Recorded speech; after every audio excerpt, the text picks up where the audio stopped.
Hello my dear all students. आज हम mathematics का परसेंटेज टॉपिक शुरू कर रहे हैं, जो कि अर्थमेटिक का एक रूट है।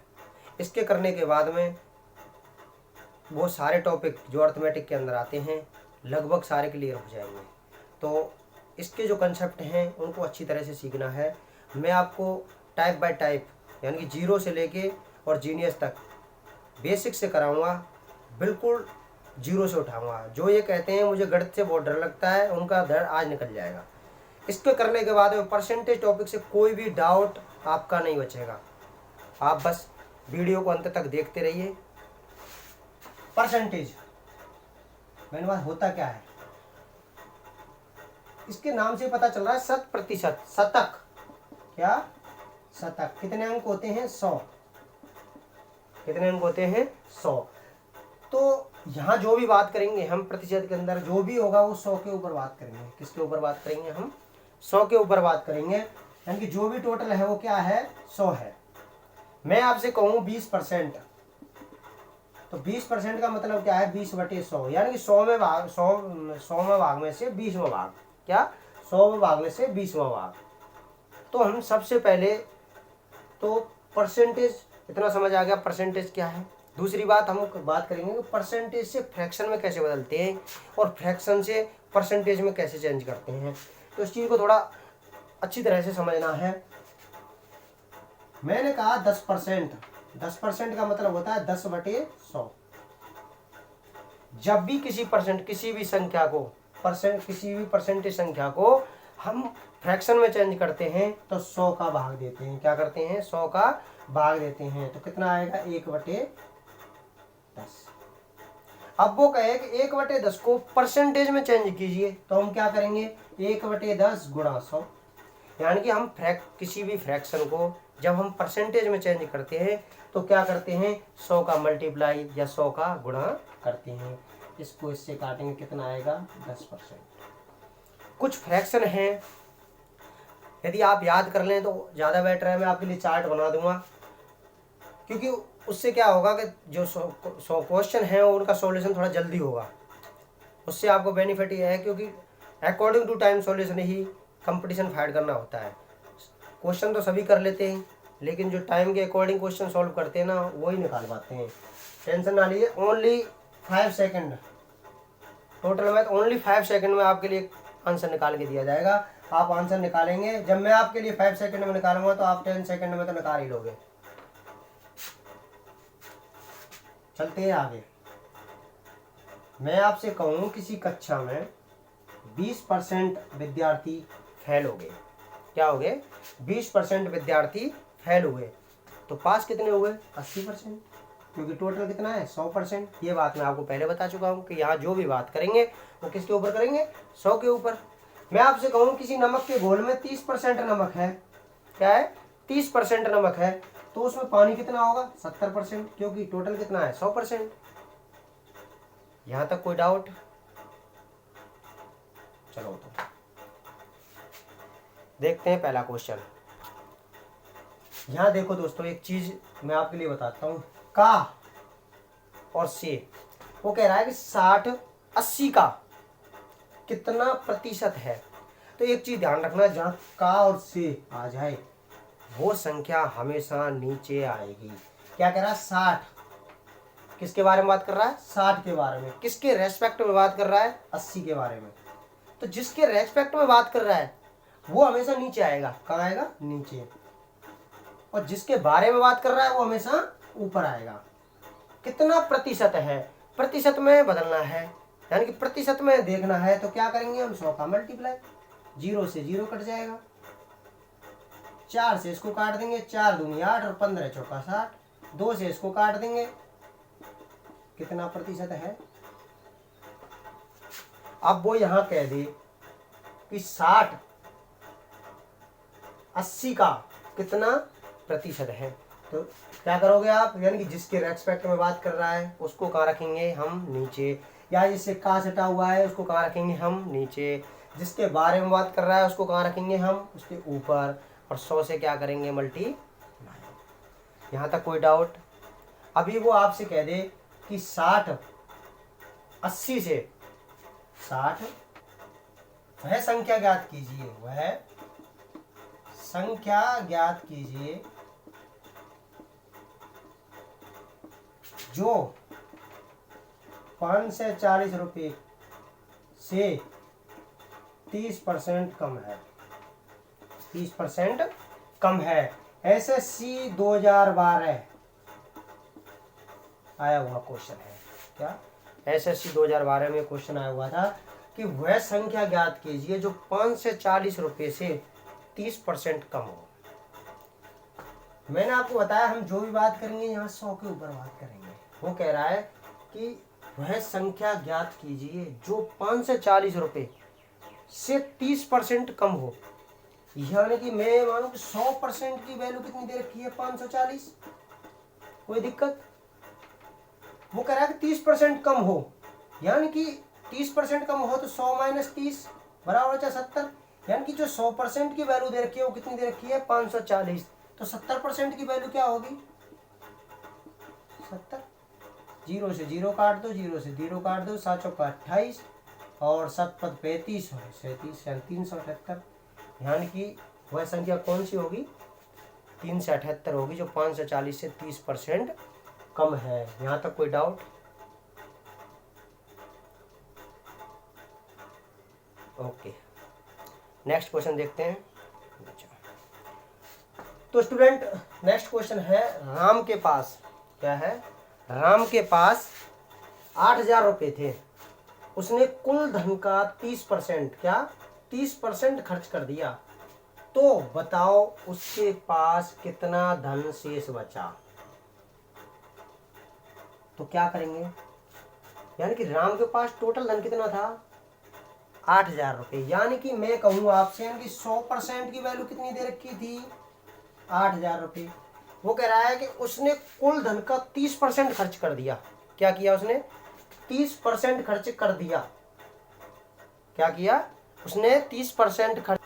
तो स्टूडेंट वो कह रहा है कि 8000, तो मैंने कहा आपसे 100, या मैं आपसे कहूँ कि उसका मान लो टोटल धन 100 था, या मैं आपसे कहूँ 8000 था।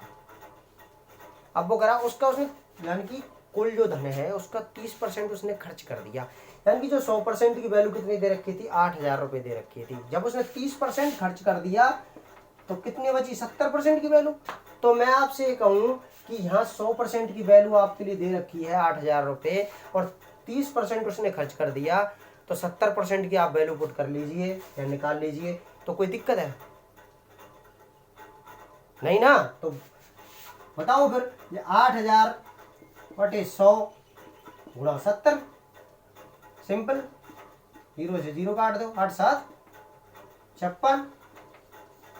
कितना धन शेष बचा उसके पास, 5600 रुपये। कोई डाउट?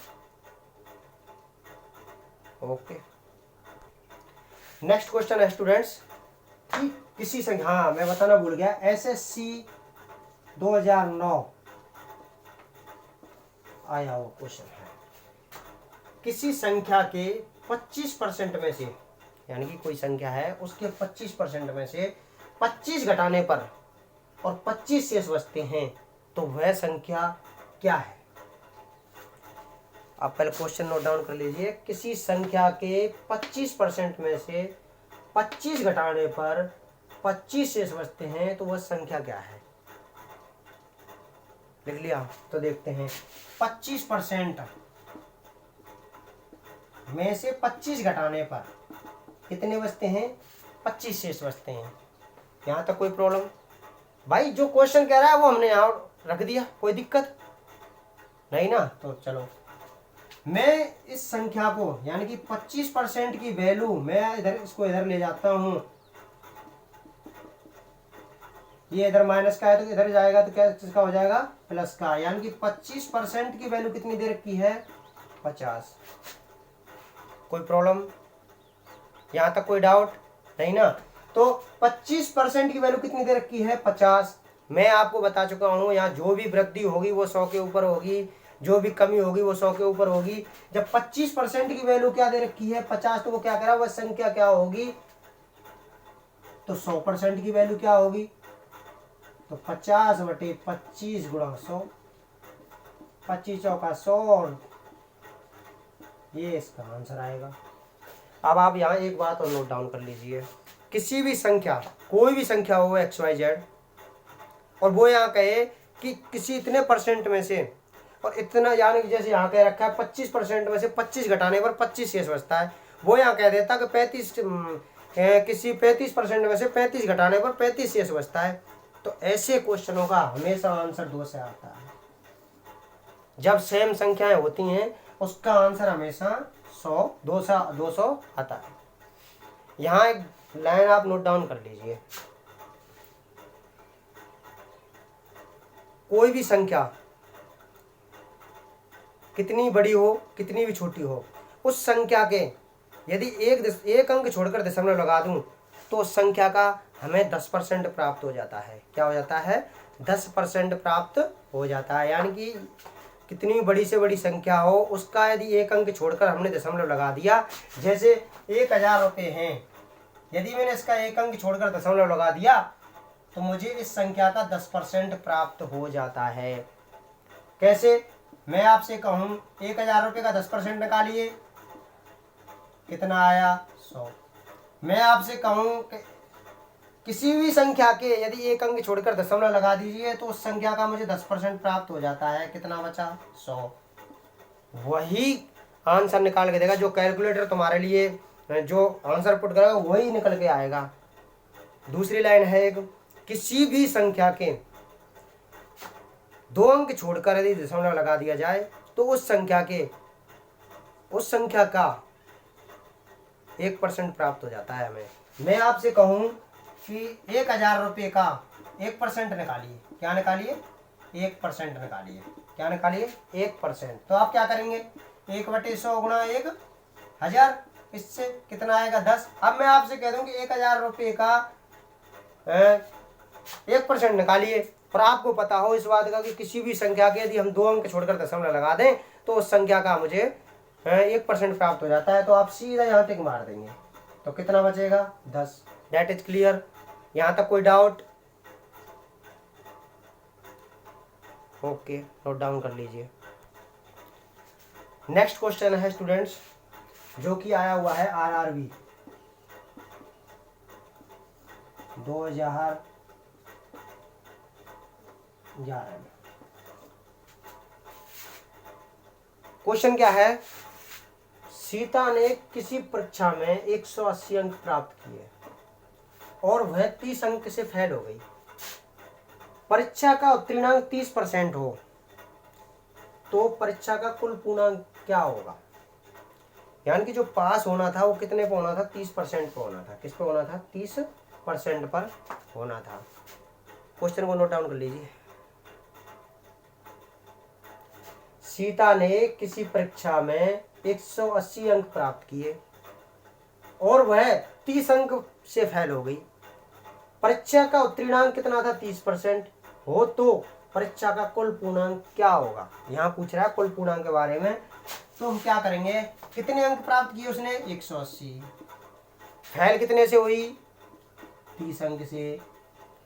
यानी कि पास होने का जो पूर्णांक था वो कितना था? 30%। कितना था? 30%। 180 और 30 210। यहाँ तक कोई प्रॉब्लम, कोई डाउट? यानी कि वो उसने अंक कितने प्राप्त किए? 180। फेल कितने अंकों से हुई? 300 से। कितनों से? 30 से। उत्तीर्णांक कितना था? 30%। मैं आपसे कहूं कि 210 अंक या 30%, यानी कि 30% की जो वैल्यू है वो 210। यदि वो 210 अंक ले आती तो वो पास हो जाती, लेकिन वो लाई कितनी? 180, तो 30 अंक से वैल्यू हुई। यदि मैं उन दोनों को जोड़ दूं तो मुझे 30% की वैल्यू पता चल जाती है। 30% की वैल्यू कितनी है? 210। जब 30% की वैल्यू 210 है तो वो कह रहा है कि परीक्षा का कुल पूर्णांक क्या होगा? तो 100% की वैल्यू क्या होगी? गुणा 100। इसको इससे काट दो, 30 7 21 700। कोई डाउट यहाँ तक? नोट डाउन कर लीजिए। नेक्स्ट क्वेश्चन है स्टूडेंट्स, जो कि ग्रुप डी में आया हुआ है, कि यदि x की कमाई 22 से 25% अधिक हो, यदि x की कमाई 22 से 25% अधिक हो तो बाई की कमाई एक्स से कितना प्रतिशत कम है। तो बाई की कमाई एक्स से कितना प्रतिशत कम है। कर लिया नोट डाउन। यदि एक्स की कमाई बाई से 25% अधिक हो तो बाई की कमाई एक्स से कितना प्रतिशत कम है। क्या करेंगे, वो कह रहा है कि किसकी बात कर रहा है वो, एक्स की कमाई बाई से 25% अधिक है, यानी कि बाई से 25% अधिक है एक्स और बाई। मैं मानूं यदि बाई की कमाई कितनी है 100, तो एक्स की कमाई 25% अधिक है तो कितना होगा 125। फिर वो कह रहा है कि बाई की कमाई एक्स से कितना प्रतिशत कम है, कितना कम है 25। किसके रेस्पेक्ट में बात चल रही है, 25/125। वो कह रहा है कितना प्रतिशत कम है, प्रतिशत में पूछ रहा है तो क्या करेंगे 100 का गुणा 25 से इसको काट देंगे 5 बार, 5 से इसको काट देंगे, कितना कम है 20%। कोई डाउट यहाँ तक स्टूडेंट? ओके, नोट डाउन कर लीजिए। तो स्टूडेंट नेक्स्ट क्वेश्चन है कि चीनी के भाव में 20% की कमी, चीनी के भाव में 20% की वृद्धि हो जाने से कोई गृहिणी अपनी खपत में कितने परसेंट या कितने प्रतिशत की कमी करे ताकि उसके खर्च में केवल 8% की वृद्धि हो। क्या करे कि वो कह रहा है कि चीनी का जो भाव था ना पहले, उसमें 25% की वृद्धि हो गई। मान लो पहले उस चीनी का भाव था 100 रुपये केजी, अब कितना हो गया 125 रुपये केजी।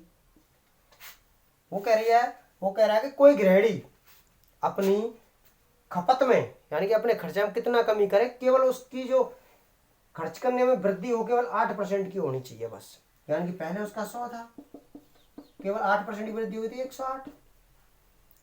किसके बारे में बात कर रहा है वो, खपत के बारे में। किसके रेस्पेक्ट में बात चल रही है, चीनी के केजी के बारे में है, भाव के बारे में। तो क्या करेंगे हम, कितनी खपत होनी चाहिए 108, 125 परसेंट में बात कर रहा है, कितने परसेंट में, तो क्या करेंगे हम 100 का गुणा 25 पंजे 125, 25 चौका 100,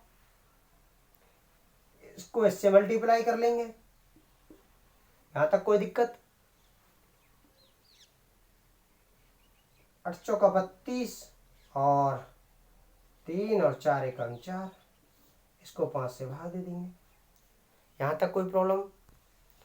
तो स्टूडेंट क्या कह रहा है वो, चीनी के भाव में 20% की वृद्धि हो जाने से कोई गृहिणी अपनी खपत में कितने परसेंट की कमी कर दे कि उसकी जो खपत है ना केवल वो 8% ही वृद्धि हो। क्या हो, तो उसकी कितनी थी पहले 100 थी, अब कितनी हो गई 120। यानी कि चीनी का जो भाव था वो पहले कितना था, यानी कि 20% की वृद्धि हो गई। पहले 100 था तो कितना हो गया 120। उसकी खपत मान लो 100 थी, अब कितनी, वो चाहती कितनी है केवल 108 हो। क्या हो 108।